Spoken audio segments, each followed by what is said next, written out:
Magandang araw sa inyong lahat. Ako nga pala si Mariel Ann Lagrama at narito ang aking graphic organization at ang title nito ay Media Influence on Social Development.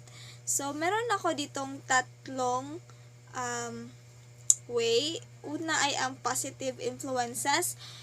Pinapakita nito ang mga positibong epekto ng paggamit ng media.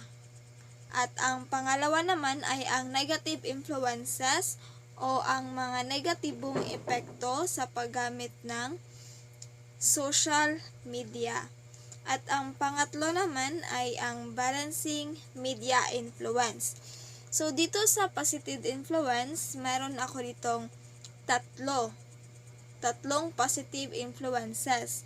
So, ang unang positive influences ay ang social awareness and connectivity. So, alam naman natin na dahil sa media ay nagiging mas aware tayo sa mga nangyayari sa ating paligid at nagiging daan din ito upang makipag-connect tayo sa mga kakilala natin o sa mga kaibigan natin na nang dahil sa social media ay nakakatulong ito to connect sa mga taong kakilala natin na nasa malayo. So, ang pangalawang positive influence naman nito ay ang educational growth. So, nang dahil sa fast rising na social media ay mas nagiging knowledgeable tayo sa mga bagay-bagay dahil hindi na nga natin kailangan pang pumunta ng mga library, like hindi na limited ang resources natin. And dahil sa social media ay meron na tayong unlimited sources. At that's what make us knowledgeable enough. So merong educational growth na nangyayari. So, ang pangatlong positive influences naman ay ang cultural exchange and inclusivity. So, dahil sa social media ay nakakakilala tayo o nakikipaghalubilo na tayo sa mga tao na nakatira sa ibang bansa. At this foster a inclusivity. So, walang exclusivity na nangyayari.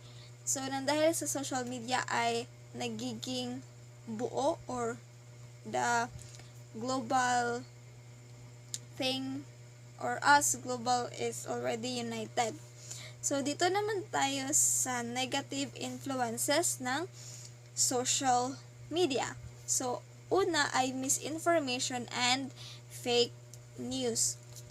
So, dito naman ay dahil nga sa unlimited resources na ang social media hindi natin or it's very difficult to identify whether yung news na lumalabas ay totoo ba or hindi.